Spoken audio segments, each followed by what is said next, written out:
Wrongful versus Thompson. Thank you, Your Honor, and good morning. My name is Celine Humphreys, and I represent the appellants in this case, Mrs. Writour, who is the guardian for William Walden. Your Honor, if I may, I would like to reserve 5 minutes for rebuttal. Sure.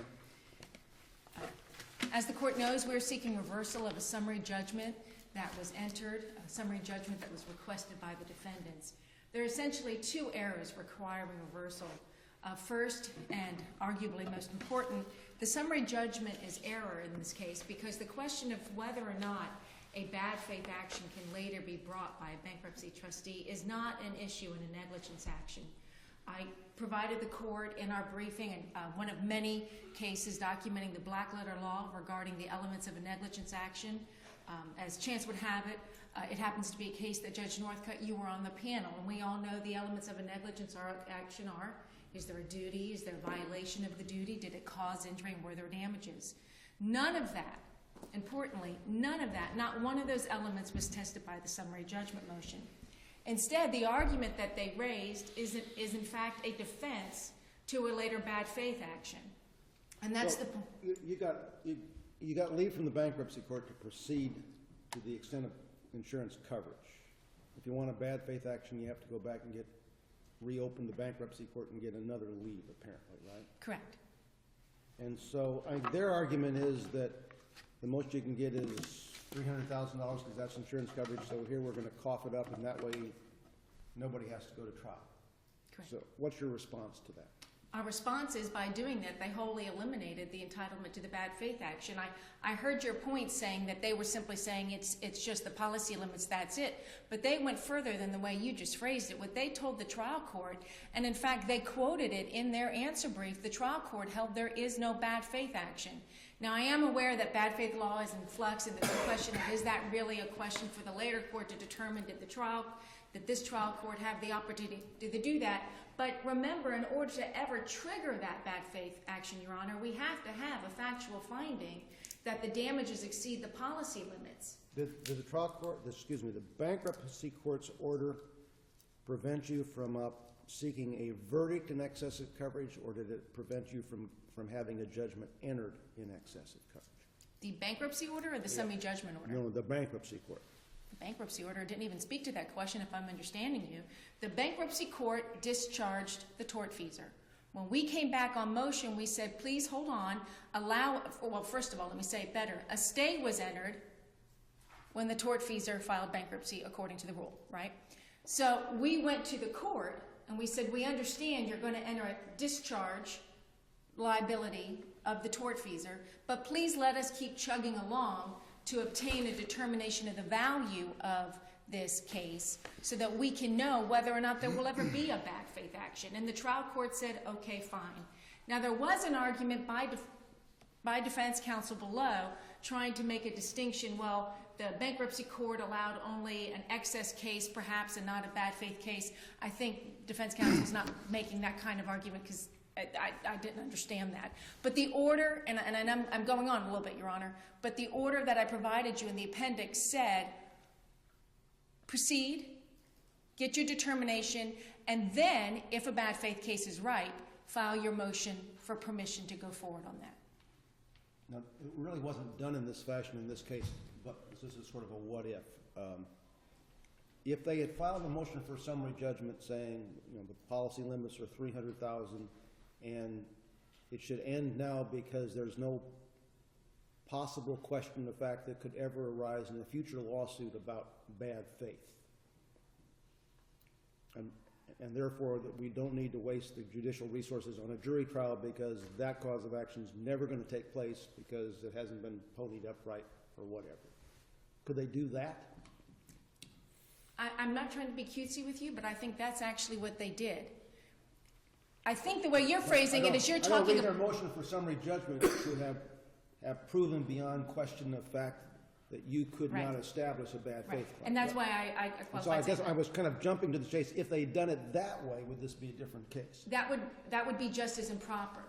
In other words, if you look at the bases that they what they argued and what you just suggested, if I hear you correctly, that would be squarely saying, trial court with jurisdiction over negligence action, please find that there's no bad faith as a matter of law. I think that's what you're saying.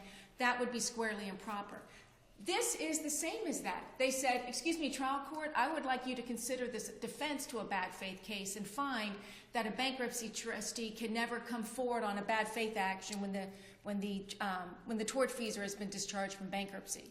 And that's why in our reply brief I made clear, when you look at Camp, the way Camp proceeded is exactly as it was proceeding here. In Camp, the negligence action was afoot and was being litigated. And during that, the tortfeasor filed for bankruptcy and was discharged for bankruptcy and continued forward to the trial and got a judgment. That judgment was enough to trigger the availability of a bad faith case. Whether the damages would be the same, I know how law is a flux about that, but the damage was enough to trigger it. And then Camp arose out of the bad faith case because the carrier raised the defense. Oh, no, you can't have a bad faith case now because the tortfeasor was discharged from bankruptcy. What they did here is they raised the affirmative defense to a bad faith case in a negligence action. So I see it as identical to what I think you were just asking. Okay. Neither one of those questions, whether or not the undisputed facts establishes did the carrier, should or could have the carrier settled the case, were at issue here in the negligence action, and neither was the question of the affirmative defense. But then more to the point, by the way, the affirmative defense has been resolved by the Florida Supreme Court, and the Florida Supreme Court looked at this question back in the early 90s. In 1993, issued a decision that said just because an insured has been discharged in bankruptcy does not mean that a bad faith action can't be brought by the trustee for the insured. And in that case, what the insurance company had argued, they had back then said, well, all the insurance company's doing is stepping into the shoes of the insured, and if the insured's liabilities kaput, so's ours. And the Florida Supreme Court rejected that and said, oh, no, that insurance policy is an asset of the bankruptcy estate, and thereby the bankruptcy trustee, the bankruptcy estate actually becomes the insured. I'd like to focus on the arguments made by the defendants. As I understand them, there are three. First is that point of, does discharge of the tortfeasor in bankruptcy discharge the carrier's ability to ever bring a bad faith case? Well, that's the point that was rejected in Camp. And that point is also not applicable here because of this, how this case proceeded, as you just referenced, Judge Altenburn, the lifting of the stay. This bankruptcy court expressly allowed the plaintiff to go forward. So that's number one. Another argument that they made is, well, we'll go ahead and tell you the bankruptcy trustee is never going to bring that bad faith case. Now, first of all, that's not an element here, whether or not that's going to happen someday or not. And even more Even if it was, where is that in the record? That was my next point. There's no affidavit from a trustee Nothing at all. And I think what they tried to do to plug that hole, Your Honor, is to point to the fact that, well, look at the fact that the bankruptcy case is closed. Like that's some sort of circumstantial evidence to derive that from. Can't you reopen it? And that's my answer, right. And on top of that, there's a Florida statute that recognizes that too, that when there's a judgment entered against someone who has been discharged into bankruptcy, they then, pursuant to that statute, can ask the judgment to be discharged against them personally. Because right now, the contingent unliquidated bad faith claim is owned by the trustee. Correct. Right? Yes, sir. And it remains contingent unless and until there is a verdict in excess of the Exactly. policy. And your client never has direct rights on this. You would have to get an assignment from the trustee or something to pursue the bad faith claim, right? Correct. Okay.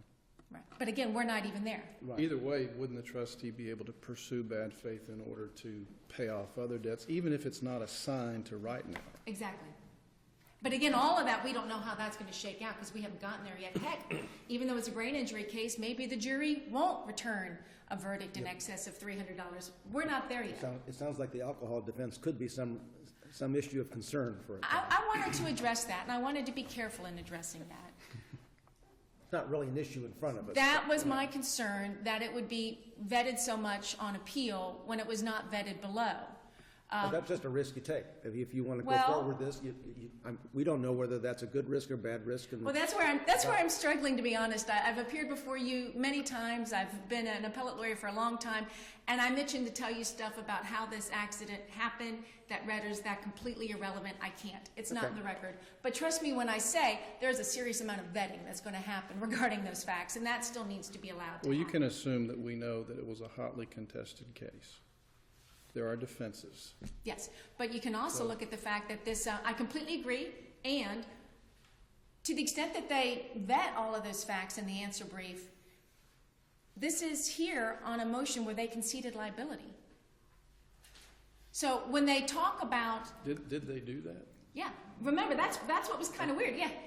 I didn't really see that. They did. Just That- said judge to what, let's don't waste time. There's 300, that's all that's there is. Enter the judgment. It was coupled together. Didn't It hear was, anything we about will concede liability. it, we will give it up on the condition that you just impose liability for 300. But this is my first time I've ever seen defense file an MSJ saying, we're filing an MSJ asking you to enter judgment against us. Please By- enter judgment against us in this hotly contested case, and let's just go ahead and do the policy limits for the amount By a bankruptcy lawyer. by a bankruptcy lawyer, hired by the insurance carrier. So based on both of those arguments, the fact that this was clearly not properly raised and addressed in a negligence action, and based on the fact that Florida Supreme Court authority does allow, you look like you're about to ask me something, Judge Altenburn. Nope. Okay, does allow for precisely this to happen, a bad faith action being brought later in the event that there's a verdict amount enough to trigger that action. We ask this court to reverse the summary judgment that was entered and remand for further proceedings in the negligence action. Okay, thank you. Ms. Wheeler? Good morning. I'm Elizabeth Wheeler, and I'm here representing the appellee, Ms. Tina Thompson. Why does Ms. Thompson even care whether we go on with this trial or not? I mean, she can only be liable up to her insurance coverage. Well, she's the named defendant, Your The Honor. judge doesn't even have to show up at this trial, I guess. Maybe, maybe not. I don't know if she does, to tell you the truth. I don't know if there's a continuing Well, I guess she obligation hasn't under the allowed you to insurance policy. concede error here, so, I mean, I don't understand why she feels aggrieved by this. I understand what the carrier does, but the carrier's not a party here. And, Your Honor, she is the nominal party, and I don't know quite honestly, haven't looked at it to see if she has a continuing duty to cooperate with the insurance company. I don't know. But I'm here representing her because obviously she does have an interest in it.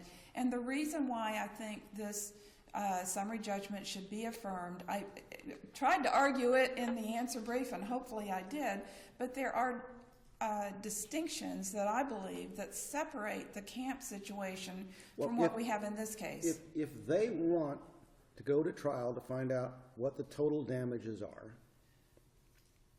because they need that to try to develop a cause of action for bad faith, and they don't want to take your policy limits, how can the trial court or you compel them to do that? Well, Your Honor, I think the problem is that, as you know, if you want to call it the sine qua non, in a bad faith action, the insurance company has to have failed to take an opportunity to settle the underlying case. Okay, but you have not filed a motion and proven up that in some future lawsuit there is no possible way for them, if they have a $1 billion verdict, to get a bad faith claim against the carrier.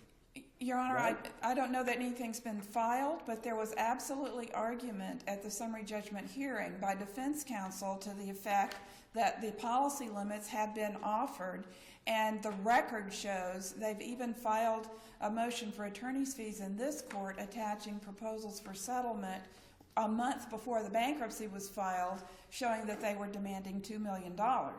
And there's absolutely nothing, there was nothing at the hearing by them to contradict Why any should of I have that.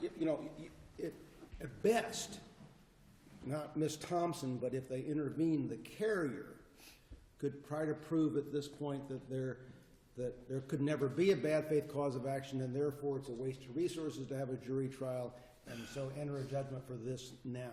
But nothing like that has happened here in this case.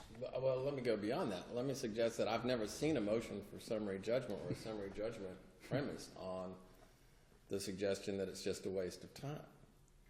You have to show that you can't be held liable in the negligence section, and that's just not what happened here. Camp was not a negligence case. Camp was a bad faith case. Well, maybe the words "it's a waste of time" they might have been not. But you know, so we think this is a waste of time. So let's just skip it, Your Honor. I mean, I've never seen an opinion that says that.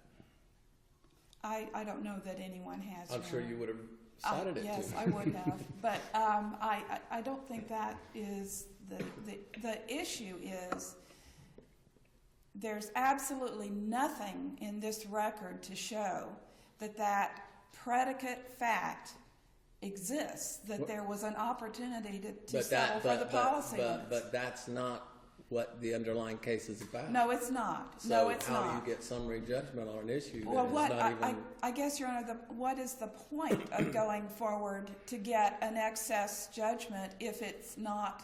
Well, that's not a legal basis to grant No, summary it's not. judgment. So It's I'm trying to not. figure out why we're mired in the intricacies of bad faith when we're dealing with a negligence action which the judge has barred the plaintiff from liquidating their damages. The bankruptcy court said, proceed, commence, and go liquidate your damages. And even the bankruptcy court contemplated a possible excess judgment in the next paragraph by saying, if you get an excess verdict, you got to come back to us with a motion. That right there does not limit them to the $300,000 BI limits like it was argued below. There's no limitation in here whatsoever. This is identical to what happened in Camp, but I don't really want to get into the weeds of Camp because that's bad faith issues. I'm trying to figure out why the viability or whether a plaintiff can prove a bad faith action has anything to do with this negligence action. And why is that a basis to grant summary judgment when it's a hotly contested case of which you filed some statutory defense about the blood alcohol level? This thing was hotly contested. The facts were in dispute on liability and damages. But yet, a bankruptcy lawyer came here and tried to argue by virtue of the fact that Ms. Camp got dismissed. Well, that was the trustee's decision. Well, then Ms. Wrritenour is going to get dismissed. There's no way she's going to get a bad faith action when there's nothing in the record from the trustee indicating that he had made any kind of decision, because here's the problem. The order for relief was November 29, 2012. The discharge occurred 15 days later. And the defense is arguing that the trustee was never going to proceed with bad faith when not a week later, January 2012, the defense moves for a continuance because there's been no medical discovery. How in the world is the bankruptcy trustee going to make a decision when there's absolutely no medical discovery as to damages? It just doesn't make sense. But I'm getting mired into this bad faith issue. I still go back to my question. Why are we even arguing about bad faith when we have a summary judgment issue in an underlying negligence case, liability and damages? Because, Your Honor, the only reason they want to proceed to judgment is to get an excess, Which they're entitled to do. They're entitled to get a zero. They're entitled to get 300, or they're entitled to get excess. Here's what happens, like it happened in Camp.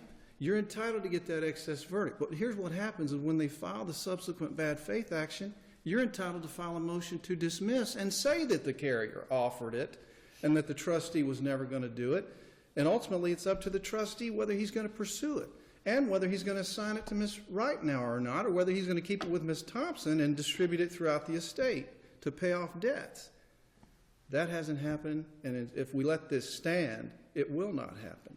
Plus, if we affirm this decision, are we not saying to every defendant out there, go file bankruptcy, and the plaintiff will only be entitled to the BI limits in every case? I don't think so, Your Honor. Why not? Because this case, if you look, I think that's why you have to go back and look at Camp again. Because in Camp, we had the situation. Camp's a bad faith action. I know, but Camp let them go to trial and get a verdict.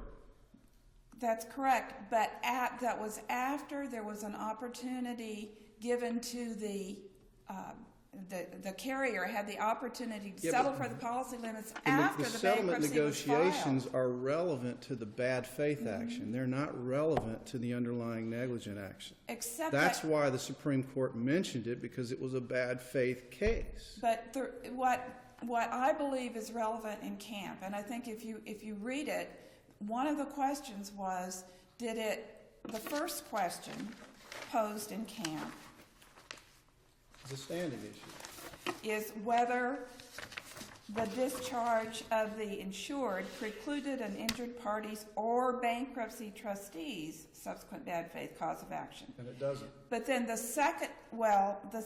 but the way the Supreme Court decided the case was that the bankruptcy trustee had a cause of action because once the bankruptcy was filed, the policy became an asset of the bankruptcy estate, and so therefore the insurance company owed a duty to the bankruptcy estate. Okay. And after the bankruptcy was filed, there were two more opportunities that the carrier had to settle for the policy limits, and they failed to do it. And by failing to do that, that's when the trustee gained a cause of action against the insurance company. In our case, this claim was listed as a Over $1 million. Yes, it was because a month before that they had made this proposal for settlement for $2 million. Which y'all moved to strike. But it wasn't. There had been no ruling on it. But again, this But has nothing to do with negligence. negligence. Except that this claim was listed when the bankruptcy was filed. In Camp, it was not even, according to you have to read a couple cases to get the facts together. Which claim was listed? Pardon? Which claim was listed? The negligence. The excess judgment claim was not the non. The negligence claim by the Writenauers was listed as a debt, a contingent unliquidated debt of the bankruptcy. It was not listed as a debt. It was listed as a claim. And maybe that's a distinction without a difference, but I think a debt is something that's been established, and a claim. But it's not Still liquidated. contingent and Right. unliquidated. Yes. You've got a schedule then. And it was disputed. Well, the fact But that it wasn't listed in Camp until after the trial. But the fact that Thompson's difference is discharged that- from the debt, the debt's not discharged. The debt is still there. It would be up to the trustee to pursue it if there's an excess verdict. But that Correct? is- And doesn't the trustee have the discretion as to whether to assign it to Writenauer or not? I guess the distinction that I have, Your Honor, is that this claim was listed, and I believe it was discharged. And But it was in Camp, discharged as it was to not. Thompson, but it's still Yes. not discharged.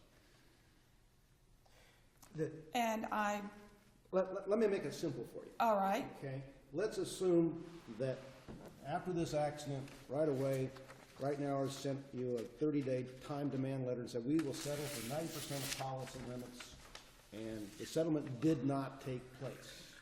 And then we were to this spot, and we have the bankruptcy, and we have a discharge as to Ms. Thompson for the claim. You wouldn't suggest that that eliminated the possibility of bad faith against the carrier, right? if it was made And the whole today, I would not The whole reason dispute Ms. it. Thompson would have gone into bankruptcy at that point in time is because the carrier didn't pay the policy limits. And, Your Honor, you're saying that the demand is made today, and it does, and it's for under the policy In other words, limits? there was a front-end offer to settle for within policy limits. The time expired on it, and before the tort trial, the defendant sought and obtained a discharge in bankruptcy. Are you claiming that that would eliminate their ability to go forth with a bad faith action against XYZ insurance company? I think that conclusion can be drawn from Camp, because the Supreme Court was very careful to say And then, that therefore, the he would be trustee. absolutely right that in every time demand letter, XYZ insurance company is going to run their insured through bankruptcy. That can't be Oh, the no, law. and I agree with that, Your Honor. I agree with that. I'm not saying that is the case at all. I mean, But it what sounds to me like the two of you just have a disagreement over whether or not this is plausibly going to be a bad faith claim or not, and they want to roll the dice on it. And Well, I guess Who would have stopped that, I guess? and Your Honor,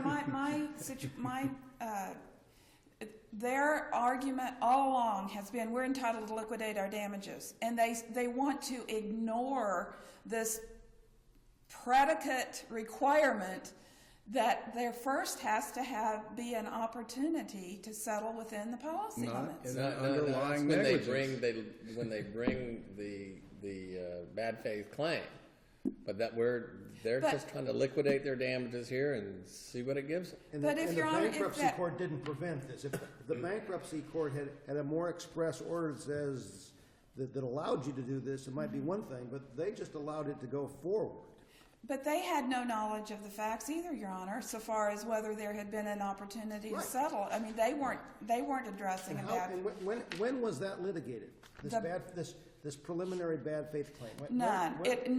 never It's been just litigated. that is an undisputed fact, I guess is what I'm saying, that we have here. There is no dispute that policy limits were offered. Well, all we have for the basis of that is counsel's argument. There's nothing in the record that policy limits were offered. There's no affidavit from the That's true, carrier. Your Honor, but there was no But dispute. counsel's argument's not competent evidence with which to support a summary judgment. So what else do you have? Well, nothing, Your Honor, except that since the argument was being made and plaintiff's counsel was right there, I would think he would have disputed it. I think he would have said But it something still doesn't at the make a hearing. difference in an underlying negligence case. That's certainly a defense to a bad faith action. Yes. But it's not a hill of beans in the negligence action. That's true, but actually, Your Honor, they are now saying. In fact, it's not they've raised admissible in this- the negligence they- action. And they didn't Yeah. make that argument in the trial court.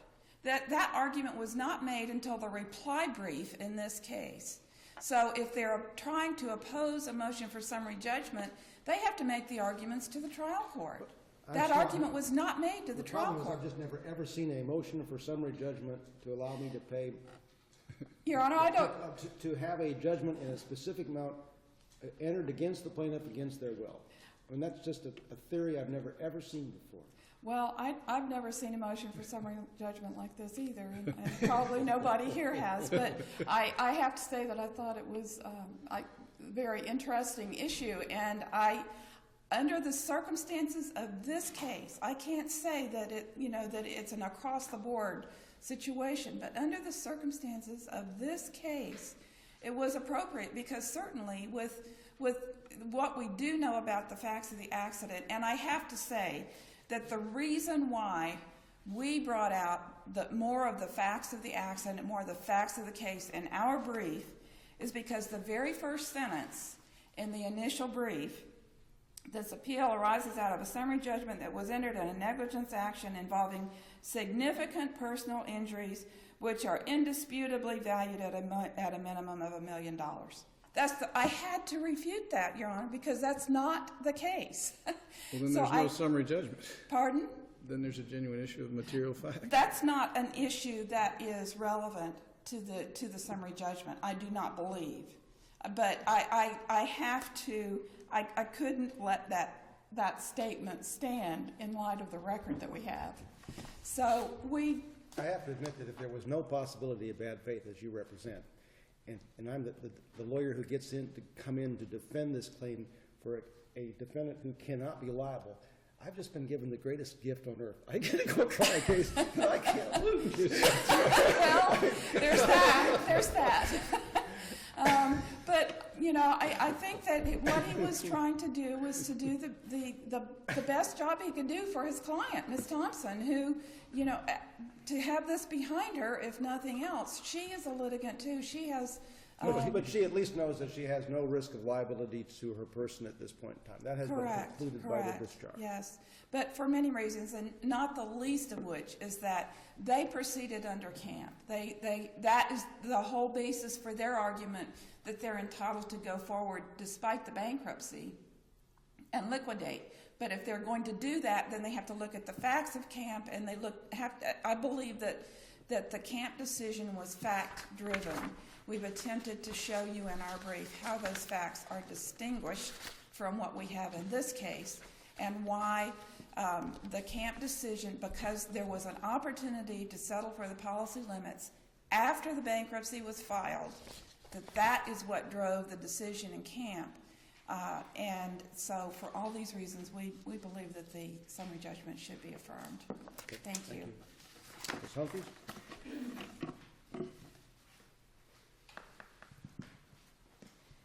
I'm in the unusual position of offering a rebuttal, but I have nothing additional to say unless you have any questions. I have a a law that says you have to, but he has a question. Yes, sir. I know personally this is an unprecedented situation. Assuming this were to be reversed, how would you frame the issue? Frame the issue on appeal as the Yes. basis for the reversal? Yes. I heard the argument saying that we traveled under camp. Our first and foremost argument is this was not an issue in a negligence action. And we point to camp to show two things. One, in that negligence action, this defense, bad faith-based defense, wasn't raised and it proceeded to a verdict. So camp is an example of what needs to happen here. And number two, to the extent, remember, we were responding to a motion. One of the things that was interesting at this hearing is both parties were holding up camp as authorizing their positions. Our response to their camp argument was camp makes clear that this defense that they may raise in a bad faith case does not exist, that the discharge of the tortfeasor, the insured tortfeasor, did not preclude a later bad faith case against the carrier. So to answer you more directly, the issue is this is not at issue. These questions are not at issue in a negligence case. Followed by, if I can add a footnote, I am a lawyer. Go ahead, you have time. And then you forgot the last word in the The concern that allowing this could be abused. Allowing a bankruptcy proceeding like this could be abused to eliminate a potentially viable cause of action later on for bad faith. If there are no further questions, thank you very much. Thank you. Thank you both. That concludes our oral argument portion of the docket. The court's adjourned.